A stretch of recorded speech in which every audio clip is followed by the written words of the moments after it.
the Taiwan election results has come out, and it talks about a big setback for the China, as the elections has been won by the political party which is considered to be not following the policy of the Chinese government.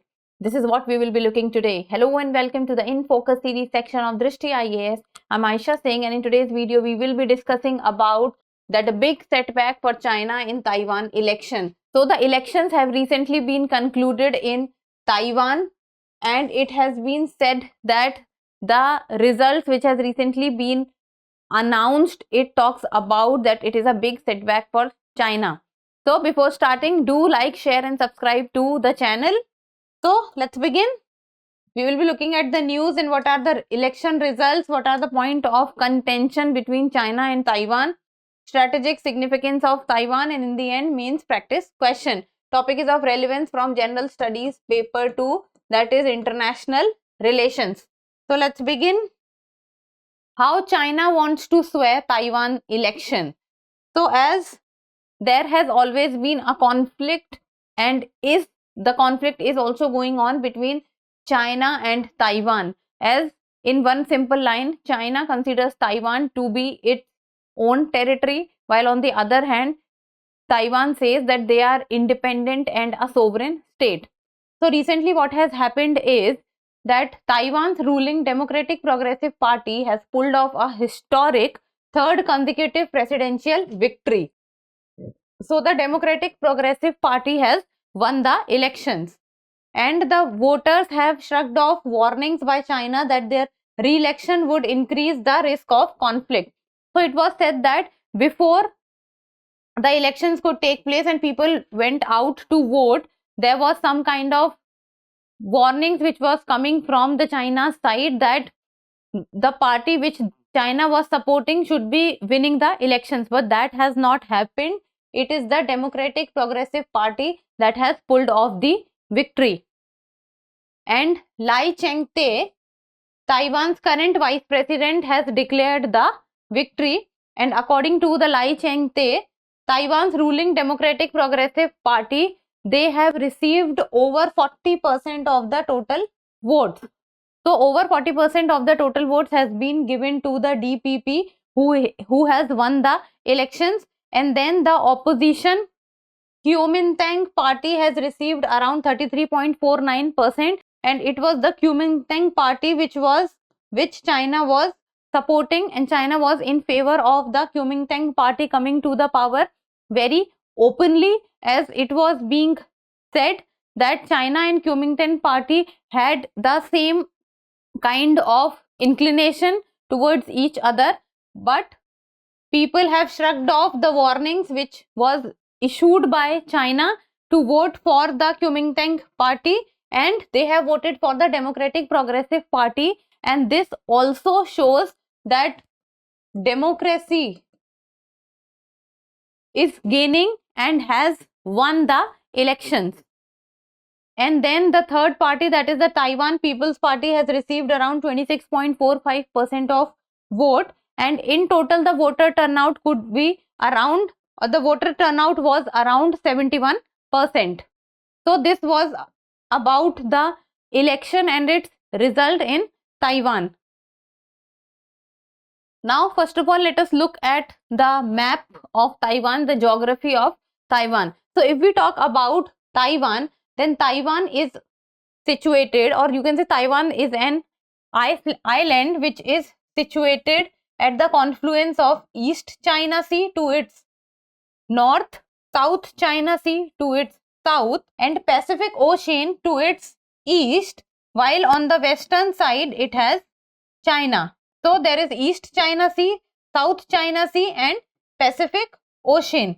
While China, if we will talk about, then the major point of contention with China is also regarding the South China Sea.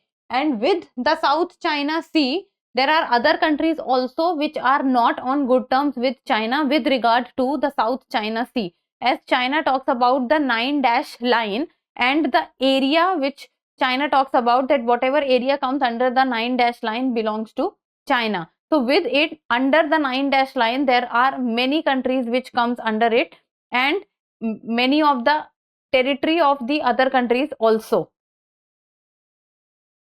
Now about the point of contention. So Taiwan came under Chinese control during the Qing dynasty, and then it was given to Japan after China lost the first Sino-Japanese war in 1895. So first under China, then to Japan, and then China again regained control of Taiwan in 1945 after Japan lost in the World War II. So World War II, Japan lost in the end, and then it came to China. But ultimately what happened was that China claims that Taiwan belongs to its territory, while on the other hand, Taiwan says that it is a sovereign independent state in itself. But that is not agreed by China, because China ultimately talks about the 9-dash line. China talks about that Taiwan belonged to China historically, and ultimately and inevitably Taiwan will be under China. And then China also talks about the 9-dash line. Now this is also a problem if we talk about the 9-dash line of China. So look at this map. So this is China, and if we talk about the 9-dash line of China, then this is the 9-dash line of China, which almost covers the South China Sea. And with the South China Sea, it also has territories of Taiwan, Philippines, then Brunei, then it also has Thailand, then it has Vietnam. So there are countries which also has problems like Malaysia. So because there are so many islands which comes under the South China Sea. So you can talk about the Parasil Islands, the Spratly Islands. Then there is so much of conflict going on in the South China Sea between Philippines and China, then Taiwan and China. So basically the other countries does not agree with the claim that China makes about the 9-dash line, and that this is the major Chinese mainland which historically belonged to China. So China wants to take it back. So other countries raise their dispute over it. Now about the strategic significance of Taiwan. So strategically, Taiwan is a very important location in the Western Pacific Ocean, as it is adjacent to China, Japan and the Philippines, as it is very close to all the countries. And if we talk about geographically, then I just showed you that it is in between South China Sea, then East China Sea, and also with the Pacific Ocean. And it is a natural gateway to Southeast Asia and the South China Sea. So strategically it becomes important. Then if we talk about the economic perspective, then China holds a very significant position in the world, as it is considered to be a major producer of high tech electronics. And specifically if we talk about, then it is about the semiconductors. So Taiwan is considered to be the big daddy of the semiconductor industry, as it produces around 60% of the semiconductors, and about the high tech advanced technology, then it produces around 90% of it. Then this is the major economic presence of Taiwan in all over the world, as the world is dependent on Taiwan for the supply of semiconductors, and without the supply of semiconductors, high-tech electronic items cannot be prepared. Then if we talk about from India's perspective, then over the years India and Taiwan relations has improved, and one of the reasons can be of India's Act East policy, that India is seeing all the countries which comes under the Act East policy of India.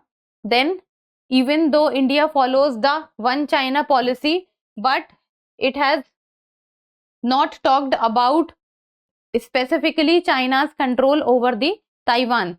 So although India's engagement with Taiwan is restricted due to its ties with China, but over the years it has improved, and India-Taiwan ties have been gradually improving, and India's Act East foreign policy.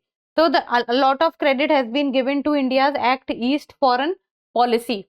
And one of the reasons that recently, around 2 to 3 years back, that Taiwan came to news, and this was a very big point of contention between China and US, and because a very high diplomat or official of the US visited Taiwan officially. So that was a official visit by a US high official to Taiwan, and this visit by a US high official to Taiwan severed the relations between China and US. So there was a time when this visit happened.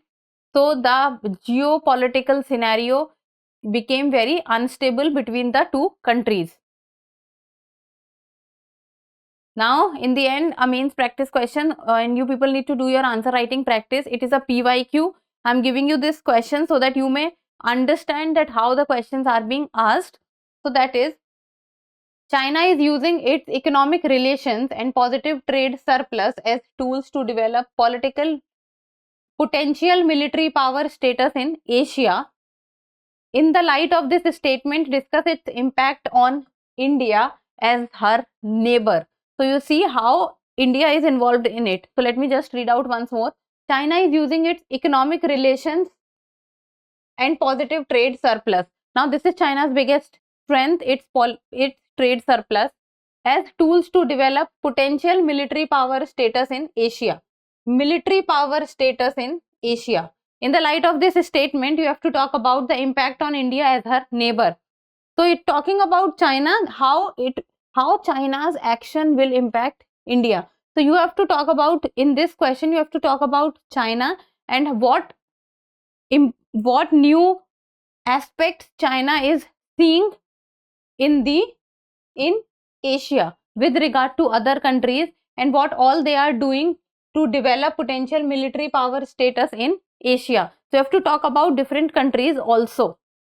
Like for example, you can talk about Pakistan's Gwadar port, you can talk about Sri Lanka's Hambantota port, and then you can mention other countries also, and how it will impact India. So that is how you have to do. It is a 2017 PYQ. So do your answer writing practice and see whether you are able to write the answer or not. And that's all for today. Thank you so much for watching. Until we meet next time, keep reading, keep writing, and keep subscribing to the channel. Thank you.